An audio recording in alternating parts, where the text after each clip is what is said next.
Hello friends, Kannada ಮಾಧ್ಯಮದ ಮಹಿಳೆ ಮತ್ತು ಮಕ್ಕಳಿಗಾಗಿ ನಾನು ಆರಂಭಿಸಿರುವ ಇಂಗ್ಲಿಷ್ ಸರಣಿ. ಈ ಅಧ್ಯಾಯದಲ್ಲಿ ನಾನು ಮಹಾತ್ಮ ಗಾಂಧೀಜಿಯವರ ಬಗ್ಗೆ ಕೆಲವು ಇಂಪಾರ್ಟೆಂಟ್ ಪಾಯಿಂಟ್ಸನ್ನು ಹೇಳಿಕೊಡುತ್ತೇನೆ. ನೀವು ಅದನ್ನು ಎಸ್ಸೆ ರೈಟಿಂಗ್, ಲೆಟರ್ ರೈಟಿಂಗ್ನಲ್ಲಿ ಬಳಸಿಕೊಳ್ಳಬಹುದು. ಹಾಗೂ ಗಾಂಧೀಜಿಯವರ ಕಿರು ಪರಿಚಯವನ್ನು ಹೇಳುವುದರಲ್ಲಿ ಕೂಡ ನೀವು ಹೇಳಬಹುದು. ನೋಡಿ, ಕನ್ನಡ ಮತ್ತು ಇಂಗ್ಲೀಷ್ನಲ್ಲಿ ಅದನ್ನು ಹೇಗೆ ವರ್ಡ್ ಬೈ ವರ್ಡ್ ಬರೆಯಬೇಕು ಎನ್ನುವುದನ್ನು ನಾನು line by line, word by word ಬರೆಯಬೇಕೆಂದು ಹೇಳಿದ್ದೇನೆ. ಯಾಕೆಂದರೆ ಎರಡು ಮಾಧ್ಯಮದವರಿಗೆ ಇದು ತುಂಬ ಉಪಯೋಗವಾಗುತ್ತದೆ. ನೋಡಿ, ನಮಗೆಲ್ಲರಿಗೂ ಗೊತ್ತಿರುವ ಹಾಗೆ ಮಹಾತ್ಮ ಗಾಂಧೀಜಿಯನ್ನು ರಾಷ್ಟ್ರಪಿತ ಎಂದು ಹೇಳುತ್ತೇವೆ. ಅವರು ಪಯನಿಯರ್ ಅಂದರೆ ಭಾರತದ ಸ್ವಾತಂತ್ರ್ಯ ಸೇನೆಯ ಅವರು ಅಗ್ರಪುರುಷ ಅಂದರೆ ಪ್ರವರ್ತಕರಾಗಿದ್ದರು. ನೋಡಿ, ಭಾರತವು ಸ್ವಾತಂತ್ರ್ಯವಾಗಬೇಕಾದರೆ ಅವರು ಉಪಯೋಗಿಸಿದ ಆಯುಧಗಳೇನೆಂದರೆ ಅಹಿಂಸೆ ಮತ್ತು ಅಸಹಕಾರ. ಅವರು ಯಾವಾಗ ಉಪವಾಸವನ್ನು ಭಾರತದ ಪ್ರಜೆಗಳಿಗಾಗಿ ಮಾಡುತ್ತಿದ್ದರೋ ಆವಾಗ ಬ್ರಿಟಿಷರು ಅದರಿಂದ ತತ್ತರಿಸಿ ಹೋಗುತ್ತಿದ್ದರು. ಯಾಕೆಂದರೆ ಗಾಂಧೀಜಿ ತುಂಬ ಹಠವಾದಿ ಹಾಗೂ ಸತ್ಯವಾದಿ ಮನುಷ್ಯರಾಗಿದ್ದರು. ಅವರು ತಮ್ಮ ಮಾತನ್ನು ಅವರು ಪೂರ್ತಿಯಾಗುವ ತನಕ ಅಥವಾ ತಮ್ಮ ಆಸೆ ಈಡೇರುವ ತನಕ ಅವರು ಹಠವನ್ನು ಬಿಡುತ್ತಿರಲಿಲ್ಲ. ನೋಡಿ ಫ್ರೆಂಡ್ಸ್, ನಾನು ಲೆಫ್ಟ್ ಸೈಡ್ನಲ್ಲಿ ಕನ್ನಡ ಹಾಗೂ ಇಂಗ್ಲೀಷ್ನಲ್ಲಿ ಪಾಯಿಂಟ್ಸನ್ನು ಬರೆದಿದ್ದೇನೆ ಹಾಗೂ ನಾನು ಇಲ್ಲಿ ವಿಸ್ತರಿಸಿ ಹೇಳುತ್ತೇನೆ. ನೋಡಿ, ಗಾಂಧೀಜಿಯವರ ಬಗ್ಗೆ ಇಂಪಾರ್ಟೆಂಟ್ ಬೇಸಿಕ್ ಇನ್ಫಾರ್ಮೇಷನ್ ಅಂತೂ ಎಲ್ಲರಿಗೂ ಗೊತ್ತಿರುವಂಥದ್ದೇ. ಅವರು ಎಲ್ಲಿ ಹುಟ್ಟಿದರು, ಅವರ ಪತ್ನಿ, ಅವರ ತಂದೆ ತಾಯಿಯರ ಹೆಸರೇನು ಅಂತ. ಆದರೆ ಅವರು ಇಂಪಾರ್ಟೆಂಟ್, ಅವರು ಕೆಲವೊಂದು ಮಹತ್ವದ ವಿಷಯಗಳ ಬಗ್ಗೆ ಅವರು ದಾರ್ಶನಿಕರಾಗಿದ್ದರು. ಅವರು ಭಾರತದ ನಗರೀಕರಣ ಅಂದರೆ ಅರ್ಬನೈಜೇಷನ್, ಮೆಕನೈಜೇಷನ್ ಅಂದರೆ ಯಾಂತ್ರೀಕರಣವನ್ನು ವಿರೋಧಿಸಿದ ವ್ಯಕ್ತಿ. ಅವರು ಮದರ್ ಟಂಗ್ ಅಂದರೆ ಮಾತೃಭಾಷೆಯಲ್ಲಿ ಶಿಕ್ಷಣವನ್ನು ಕೊಡಿಸಬೇಕೆಂದು ಹೇಳಿದರು. ಆ್ಯಂಡ್ ಸೆಲ್ಫ್ ರಿಲಯಂಟ್ ಅಂದರೆ ಆತ್ಮನಿರ್ಭರ ಭಾರತವಾಗಬೇಕೆಂದು ಹೇಳಿದರು. ಹಾಗೂ ಸ್ಕಿಲ್ ಇಂಡಿಯಾ ಅಂದರೆ ಕೌಶಲ್ಯಯುತ ಭಾರತವಾಗಬೇಕೆಂದು ಹೇಳಿದರು. ನೋಡಿ, ಅವರು ಈ ರೀತಿಯ ಅವರ ವಿಚಾರಗಳೇ ಅವರನ್ನು ಬಹಳ ಎತ್ತರ ಮಟ್ಟಕ್ಕೆ ಒಯ್ಯುತ್ತವೆ. ಯಾಕೆಂದರೆ ನೋಡಿ, ಈ ರೀತಿಯಾಗಿ ಅವರು ಹೇಳಿದ್ದು ತುಂಬ ಇಂಪಾರ್ಟೆಂಟ್ ಆಗಿದೆ. ಯಾಕೆಂದರೆ ಈಗಿನ ಕಾಲದಲ್ಲಿ ನಾವು ಅಗ್ರಿಕಲ್ಚರ್ ಅಂತಂದರೆ ನಾವು ಕೃಷಿ ಹಾಗೂ ಕೃಷಿಕರನ್ನು ನಾವು ಉದಾಸೀನ ಮಾಡಿದ್ದಕ್ಕಾಗಿ ನಾವು ಭಾರತವು ಈಗಿನ ಈ ಪರಿಸ್ಥಿತಿಯಲ್ಲಿದೆ. ನೋಡಿ, ಗಾಂಧೀಜಿಯವರ ತುಂಬ ಒಳ್ಳೆಯ ವಿಚಾರಗಳನ್ನು ಅವರು ಎತ್ತಿದ್ದವರಾಗಿದ್ದರು. ನೋಡಿ, ನಾನು ಇದನ್ನು ಇಲ್ಲಿ ಕವರ್ ಮಾಡಿದ್ದೇನೆ, ನಾನು ನಿಮಗೆ ಹೇಳಿಕೊಡುತ್ತೇನೆ. ನೋಡಿ, ಪಯನಿಯರ್ ಅಂದರೆ ಪ್ರವರ್ತಕ, ಫಾದರ್ ಆಫ್ ಅವರ್ ನೇಷನ್ ಅಂದರೆ ರಾಷ್ಟ್ರಪಿತ. ಅವರು ಹುಟ್ಟಿದುದು 2 ಅಕ್ಟೋಬರ್ 1869 ಪೋರಬಂದರ್. 2 ಅಕ್ಟೋಬರ್ 1869 ಪೋರಬಂದರಿನಲ್ಲಿ ಹುಟ್ಟಿದರು. ಪೇರೆಂಟ್ಸ್ ಕರಮ್ಚಂದ್ ಪುತಲಿಬಾಯಿ, ಮಾತಾಪಿತಾ ಕರಮ್ಚಂದ್ ಮತ್ತು ಪುತಲಿಬಾಯಿ. ವೈಫ್ ನೇಮ್ ಕಸ್ತೂರ್ಬಾ ಅಂದರೆ ಪತ್ನಿ ಕಸ್ತೂರ್ಬಾಯಿ. ಅವರು ವೃತ್ತಿಯಿಂದ ಲಾಯರ್ ಅಂದರೆ ವಕೀಲರಾಗಿದ್ದರು. ಅವರು ಇಂಗ್ಲೆಂಡ್ನಲ್ಲಿ ಅವರು ಅಭ್ಯಾಸ ಮಾಡಿದರು. He studied in England. He went to south ಆಫ್ರಿಕಾದಲ್ಲಿ ಅವರು ವಕೀಲಿ ವೃತ್ತಿಯನ್ನು ಅಭ್ಯಾಸ ಮಾಡೋದಕ್ಕಾಗಿ ಹೋಗಿದ್ದರು. ಅವರು ಆನೆಸ್ಟಿ ಆ್ಯಂಡ್ ಪರ್ಸೀವರೆನ್ಸ್, ಅವರು ಪ್ರಾಮಾಣಿಕತೆ ಮತ್ತು ಪ್ರಯತ್ನಶೀಲತೆಗೆ ಅವರು ತುಂಬ ಹೆಸರುವಾಸಿಯಾಗಿದ್ದರು. Non cooperative and non violence fasting, ಅಸಹಕಾರ ಮತ್ತು ಅಹಿಂಸೆ ಹಾಗೂ ಉಪವಾಸ ಅವರು ಏನಾಗಿದ್ದವು, ಅವರ ಆಯುಧಗಳು ಆಗಿದ್ದವು. ನೆಕ್ಸ್ಟ್ ನೋಡಿ,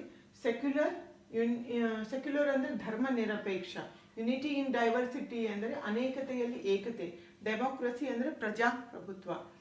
ಅನ್ಟಚಬಿಲಿಟಿ ಅಂದರೆ ಅಸ್ಪೃಶ್ಯತೆ. ಹರಿಜನ್ಸ್ ಅಂದರೆ ಹರಿಜನರು.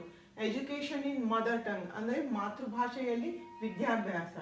ಮೆಕನೈಜೇಷನ್ ಅಂದರೆ ಯಾಂತ್ರೀಕರಣ. ಅರ್ಬನೈಜೇಷನ್ ಅಂದರೆ ನಗರೀಕರಣ. ಸೆಲ್ಫ್ ರಿಲಯಂಟ್ ಅಂದರೆ ಆತ್ಮನಿರ್ಭರ. ಸ್ಕಿಲ್ ಇಂಡಿಯಾ ಅಂದರೆ ಕೌಶಲ್ಯಯುತ. ಆಯುರ್ವೇದ ಅಂದರೆ ನಮ್ಮ ಆಯುರ್ವೇದ ವಿಜ್ಞಾನ, ಪುರಾತನ ವಿಜ್ಞಾನ. ನೋಡಿ, ಹೋಲಿಸ್ಟಿಕ್ ಲಿವಿಂಗ್ ಅಂದರೆ ಸಮಗ್ರವಾದ ಜೀವನ ಶೈಲಿ. ಮಾರ್ಟೈರ್ಡ್ ಅಂದರೆ ಹುತಾತ್ಮರಾದದು. 30th ಜನವರಿ 1948 ಅಂದರೆ 30ನೇ ಜನವರಿ 1948 ಅವರು ಹುತಾತ್ಮರಾದರು. ಐನ್ಸ್ಟೈನ್ ಅಂದರೆ ಒಬ್ಬ ಮಹಾನ್ ವಿಜ್ಞಾನಿಯವರು. ಗಾಂಧೀಜಿಯವರು ತುಂಬ ಪ್ರಶಂಸಕರಾಗಿದ್ದರು. ವರ್ಲ್ಡ್ ನಾನ್ ವೈಲೆನ್ಸ್ ಡೇ ಅಂದರೆ ವಿಶ್ವ ಅಹಿಂಸಾ ದಿವಸವನ್ನಾಗಿ ಪೂರ್ತಿ ಪ್ರಪಂಚದಾದ್ಯಂತ ಗಾಂಧೀಜಿಯವರ ಬಗ್ಗೆ ಆಚರಿಸಲಾಗುತ್ತದೆ.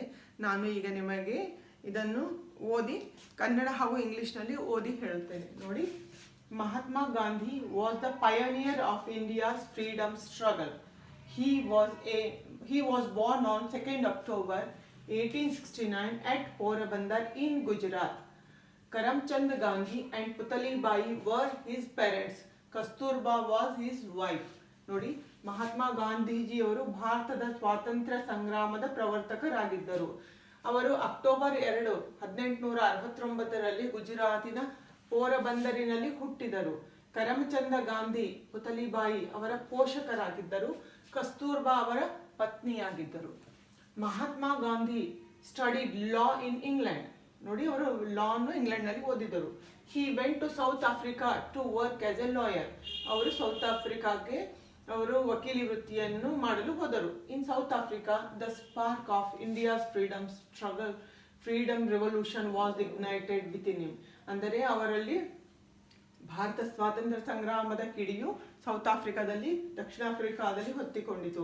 ಹಿ was a man of perseverance and honesty. ಅವರು ಪ್ರಯತ್ನಶೀಲ ಮತ್ತು ಸತ್ಯವಾದಿಯಾಗಿದ್ದರು. ಮಹಾತ್ಮ ಗಾಂಧೀಜಿಯವರು ಕಾನೂನು ವಿದ್ಯೆಯನ್ನು ಇಂಗ್ಲೆಂಡ್ನಲ್ಲಿ ಓದಿದರು. ದಕ್ಷಿಣ ಆಫ್ರಿಕಾದಲ್ಲಿ ಭಾರತದ ಸ್ವಾತಂತ್ರ್ಯ ಸಂಗ್ರಾಮದ ಕಿಡಿಯು ಅವರಲ್ಲಿ ಹೊತ್ತಿಕೊಂಡಿತು. ಅವರು ಪ್ರಯತ್ನಶೀಲ ಹಾಗೂ ಸತ್ಯವಾದಿ ಮನುಷ್ಯರಾಗಿದ್ದರು. He used non-cooperative and non-violence as weapons to fight with Britishers. ನೋಡಿ, non-cooperative and non-violence ಅಂದ್ರೆ ಅಸಹಕಾರ ಮತ್ತು ಅಹಿಂಸೆಯನ್ನು ಅವರು ಆಯುಧಗಳನ್ನಾಗಿ ಉಪಯೋಗಿಸಿದರು. He used to fast indefinitely for the rights of Indian people. ಭಾರತೀಯ ಜನತೆಗಾಗಿ ಅವರು ಅನಿರ್ದಿಷ್ಟಾವಧಿಯವರೆಗೆ ಉಪವಾಸ ಮಾಡುತ್ತಿದ್ದರು. Mahatma Gandhi's contribution to India's freedom struggle is enormous. Mahatma ಗಾಂಧೀಜಿಯವರ ಕೊಡುಗೆ ಭಾರತದ ಸ್ವಾತಂತ್ರ್ಯ ಸಂಗ್ರಾಮಕ್ಕೆ ಅವರ ಕೊಡುಗೆ ಬಹಳ ಅಪಾರವಾಗಿದೆ. ನೋಡಿ, Mahatma Gandhiji played great role in making India a democratic and secular country. ಅಂದರೆ ಭಾರತವನ್ನು ಜಾತ್ಯತೀತ ಹಾಗೂ ಪ್ರಜಾಪ್ರಭುತ್ವ ದೇಶವನ್ನಾಗಿ ಮಾಡುವಲ್ಲಿ ಗಾಂಧೀಜಿಯವರ ಪಾತ್ರ ಬಹಳವಿದೆ. India's unity is in its diversity, he said. ಭಾರತದ ಅನೇಕತೆಯಲ್ಲಿ ಏಕತೆ ಇದೆ ಎಂದು ಅವರು ಹೇಳಿದರು. Mahatma Gandhi was against untouchability. ನೋಡಿ, ಮಹಾತ್ಮ ಗಾಂಧಿ ಅಸ್ಪೃಶ್ಯತೆಯ ವಿರೋಧಿಯಾಗಿದ್ದರು. He called lower caste people as Harijans, means children of God. ಅಂದರೆ ಕೆಳವರ್ಗದ ಜನರನ್ನು ಅವರು ಹರಿಜನರು, ಅಂದರೆ ದೇವರ ಮಕ್ಕಳೆಂದು ಹೇಳಿದರು. Gandhiji said India's progress is possible when we develop our villages. ಗಾಂಧೀಜಿಯವರು ಭಾರತವು ಅಭಿವೃದ್ಧಿ ಹೊಂದಬೇಕಾದರೆ ನಾವು ನಮ್ಮ ಹಳ್ಳಿಗಳನ್ನು ಅಭಿವೃದ್ಧಿಪಡಿಸಬೇಕೆಂದು ಹೇಳಿದರು. He wanted India to be self-reliant and skilled India. ಭಾರತವು ಆತ್ಮನಿರ್ಭರ ಮತ್ತು ಕೌಶಲ್ಯಯುತವಾಗಬೇಕೆಂದು ಅವರು ಬಯಸಿದ್ದರು. Gandhiji opposed excessive urbanization and mechanization of India. Gandhiji ಅತಿಯಾದ ನಗರೀಕರಣ ಮತ್ತು ಯಾಂತ್ರೀಕರಣವನ್ನು ವಿರೋಧಿಸುತ್ತಿದ್ದರು. He was worried about environmental pollution. ಅವರು ಪರ್ಯಾವರಣದ ಮಾಲಿನ್ಯತೆ ಬಗ್ಗೆ ಚಿಂತಿತರಾಗಿದ್ದರು. Mahatma Gandhi emphasized more on Ayurveda, the ancient science of India. He believed in holistic way of living. Mahatma Gandhiji ಭಾರತದ ಪುರಾತನ ವಿದ್ಯೆ ಆಯುರ್ವೇದದ ಮೇಲೆ ಒತ್ತು ಕೊಟ್ಟರು. ಅವರು ಸಮಗ್ರ ಜೀವನ ಶೈಲಿಯನ್ನು ನಂಬಿದ್ದರು. He said, agriculture is backbone of India. We need to generate more employments in villages. He was a visionary. ನೋಡಿ, ಅವರು ಕೃಷಿಯು ಭಾರತದ ಬೆನ್ನೆಲುಬು ಆಗಿದೆ. ನಾವು ಹಳ್ಳಿಗಳಲ್ಲಿ ಉದ್ಯೋಗಾವಕಾಶಗಳನ್ನು ಹೆಚ್ಚಿಸಬೇಕೆಂದು ಹೇಳಿದರು. ಅವರು ಒಬ್ಬ ದಾರ್ಶನಿಕರಾಗಿದ್ದರು. Such a great person whom world respected was martyred by religious sectarian people on 30th January 1948. ಯಾವ ಮಹಾನ್ ವ್ಯಕ್ತಿಯನ್ನು ವಿಶ್ವ ಗೌರವಿಸುತ್ತಿತ್ತೋ ಅಂತವರು 30ನೇ ಜನವರಿ 1948ರಂದು ಮತೀಯ ಉಗ್ರಪಂಥೀಯರು ಅವರನ್ನು ಹತ್ಯೆ ಮಾಡಿದರು. Great scientist Einstein was Gandhiji's admirer. To give tribute to Mahatma Gandhi, 2nd October is celebrated as World Non-Violence Day. ಮಹಾನ್ ವಿಜ್ಞಾನಿ ಐನ್ಸ್ಟೈನ್ ರವರು ಗಾಂಧೀಜಿಯವರ ಪ್ರಶಂಸಕರಾಗಿದ್ದರು. ಮಹಾತ್ಮ ಗಾಂಧೀಜಿಯವರನ್ನು ಗೌರವಿಸುವ ಸಲುವಾಗಿ ಅಕ್ಟೋಬರ್ 2ರಂದು ವಿಶ್ವ ಅಹಿಂಸಾ ದಿನವನ್ನಾಗಿ ಆಚರಿಸಲಾಗುತ್ತದೆ. ಫ್ರೆಂಡ್ಸ್, ನಾನು ಈ ರೀತಿಯಾಗಿ ಸಿಂಪಲ್ ಲ್ಯಾಂಗ್ವೇಜ್ನಲ್ಲಿ ಕನ್ನಡ ಹಾಗೂ ಇಂಗ್ಲೀಷ್ನಲ್ಲಿ ಹೇಳಿದ್ದೇನೆ. ನೀವು ಇದನ್ನು ಸರಿಯಾಗಿ ಓದಿಕೊಳ್ಳಿ. ನನ್ನ ನೆಕ್ಸ್ಟ್ ವಿಡಿಯೋದಲ್ಲಿ ನಾನು ವರ್ಡ್ ಬೈ ವರ್ಡ್ ಟ್ರಾನ್ಸ್ಲೇಷನ್ ಅನ್ನು ಹೇಳುತ್ತೇನೆ. Thank you.